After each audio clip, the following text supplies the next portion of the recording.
नमस्कार, general times में आपका स्वागत है। अगर आज बात करें रीवा क्षेत्र की तो रीवा संसदीय सीट की, तो रीवा विंध्य क्षेत्र की सीट है और विंध्य क्षेत्र की रीवा, सीधी और सतना ये सीटें हैं जो संसदीय क्षेत्र में आती हैं। रीवा संसदीय सीट में 2024 के लोकसभा चुनाव में 2 बार के सांसद जनार्दन मिश्रा जो कि बीजेपी से प्रत्याशी रहे हैं, उनका सीधा मुकाबला नीलम अभय मिश्रा जो कि कांग्रेस से प्रत्याशी रही हैं। वहीं बीएसपी से पहली बार चुनाव लड़ रहे अभिषेक पटेल इस बार चुनावी मैदान में रहे। लोकसभा चुनाव के दूसरे चरण में जब 26 अप्रैल को मतदान हुआ और जैसे ही मतदान प्रतिशत की बारी आई तो देखा गया कि रीवा संसदीय सीट पर महज 47 से 48% ही मतदान हुआ। वहीं रीवा से सटी सतना लोकसभा सीट पर मतदान का प्रतिशत औसतन इन सभी जगह से ज़्यादा आ रहा और 60% तक रहा। तो फिर स्थिति सतना सीट की मतदान को लेकर के अच्छी रही। तो आखिर क्या वजह रही कि रीवा संसदीय सीट पर मतदान प्रतिशत कम हुआ है? वही तमाम राजनीतिक दल इस सोच में लग गए कि चुनाव परिणाम किसके पक्ष में हो सकते हैं। हालांकि रीवा संसदीय सीट पर साफ तौर पर देखा जा रहा है कि बीजेपी का सीधा मुकाबला कांग्रेस से ही है। इसकी सबसे प्रमुख वजह रही रीवा सांसद जनार्दन मिश्रा का क्षेत्र में विरोध। हालांकि तमाम चीज़ों को अगर बारीकी से समझें तो जनार्दन मिश्रा मध्य प्रदेश के उप मुख्यमंत्री और रीवा से विधायक राजेंद्र शुक्ला के यस मैन यानी कि बेहद करीबी लोगों में से एक है।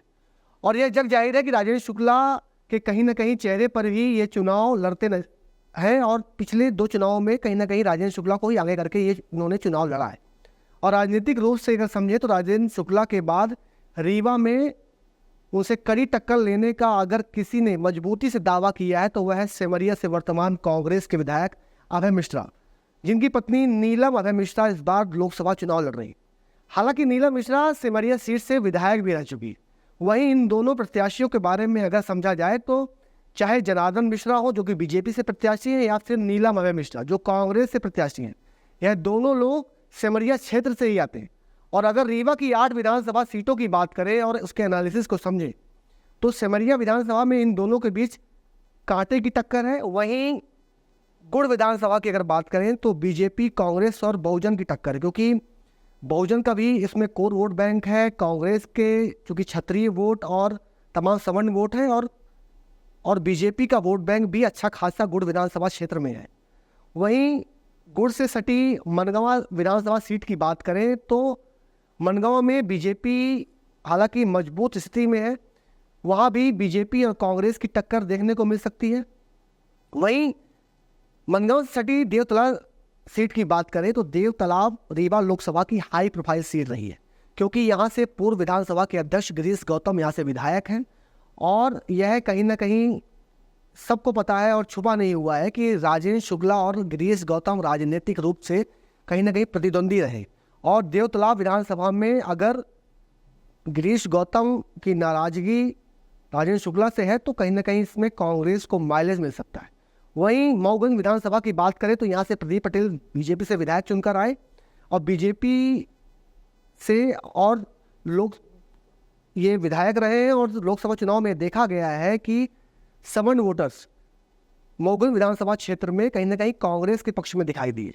वहीं त्योथर विधानसभा की बात करें तो त्योथर से बीजेपी से विधायक सिद्धार्थ तिवारी हैं और जिस तरह से सिद्धार्थ तिवारी का पिछले 6 महीने में विधायक बनने के बाद कहीं ना कहीं राजनीतिक ग्राफ गिरा है, चाहे वजह कोई भी रही हो, चाहे क्षेत्र का विकास रहा हो, उस हिसाब से कांग्रेस को यहाँ भी माइलेज मिल सकने की कहीं ना कहीं पूरी संभावनाएं।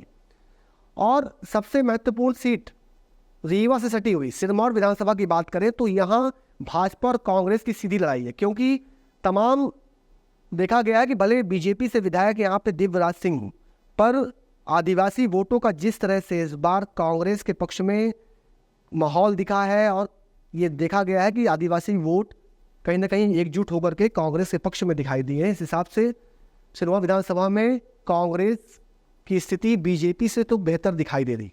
वहीं रीवा विधानसभा की बात करें जहां से मध्य प्रदेश के उप मुख्यमंत्री और विंध्य के कद्दावर नेता राजेंद्र शुक्ला यहां से विधायक है, तो यहाँ पे बीजेपी की अच्छी स्थिति है क्योंकि व्यापारी और तमाम वर्गों में राजेंद्र शुक्ला का होल्ड है। तो इस हिसाब से विधानसभा वार अगर देखें तो रीवा ये इकलौती एक ऐसी विधानसभा है जहाँ पे बीजेपी की बेहतर स्थिति हो सकती है।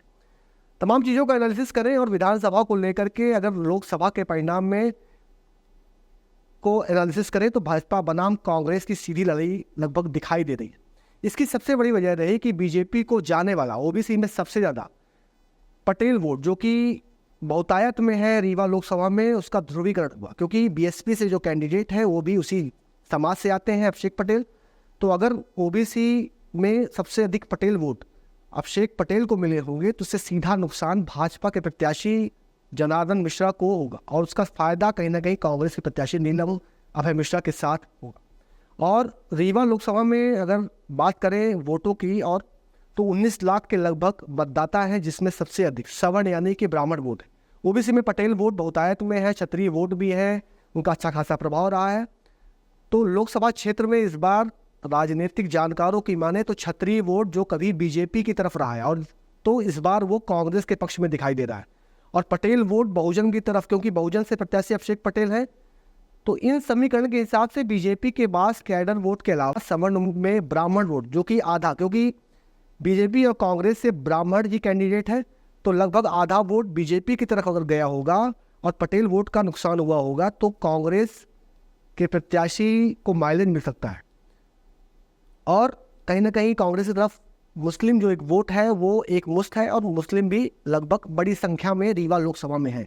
और क्षत्रिय वोटों का अगर अच्छा खासा प्रतिशत कांग्रेस की तरफ गया तो परिणाम कांग्रेस के पक्ष में भी हो सकते। इसकी सबसे प्रमुख वजह रही जिस तरह से वोटिंग प्रतिशत इस बार रीवा संसदीय सीट पर 48% के लगभग रहा, उस लिहाज से बीजेपी की मुश्किलें फिलहाल के लिए तो बढ़ सकती हैं। हालांकि ये तो आने वाले महज कुछ दिनों में पता चल जाएगा कि परिणाम किसकी पक्ष में और किसकी तरफ आते हैं। राजनीतिक जानकारों की माने तो रीवा लोकसभा की 8 विधानसभा में, जिसमें 7 विधानसभा में बीजेपी के विधायक हैं, राजेंद्र शुक्ला को मिलाकर के भाजपा के विधायक कहीं ना कहीं राजेंद्र शुक्ला और भाजपा के आंतरिक विरोध के चलते बीजेपी की मुश्किलें कहीं ना कहीं इस चुनाव में और रीवा संसदीय सीट पर बेहद कठिन की स्थिति में बीजेपी को मुश्किलें हो सकती। इसलिए बीजेपी के प्रत्याशी सांसद जनार्दन मिश्रा की स्थिति को बेहतर और फिलहाल उनकी स्थिति को बहुत मजबूत तो नहीं बताया जा सकता। पर इस बार चुनाव में देखा गया कि चाहे रीवा संसदीय सीट हो या फिर सतना, दोनों हाई प्रोफाइल सीट में पीएम मोदी की रैलियां नहीं हुई, और जिस तरह से बीजेपी के राष्ट्रीय अध्यक्ष जेपी नड्डा और केंद्रीय मंत्री राजनाथ सिंह की सभाएं हुई, उससे भाजपा की तरफ तो कोई बड़ा माहौल नहीं बना और कोई बड़ा फायदा भी कहीं ना कहीं इससे नहीं होता दिखाई दे रहा था। हालांकि ये तो आने वाले वक्त में पता चल जाएगा कि परिणाम किसकी तरफ जाते, बीजेपी हो या कांग्रेस। रीवा में बीजेपी बनाम कांग्रेस की ही सीधी लड़ाई फिलहाल की स्थिति में दिखाई दे रही है। रीवा लोकसभा में किसको जीत हासिल होती है ये तो परिणाम जब 4 जून को आएंगे ये साफ हो जाएगा।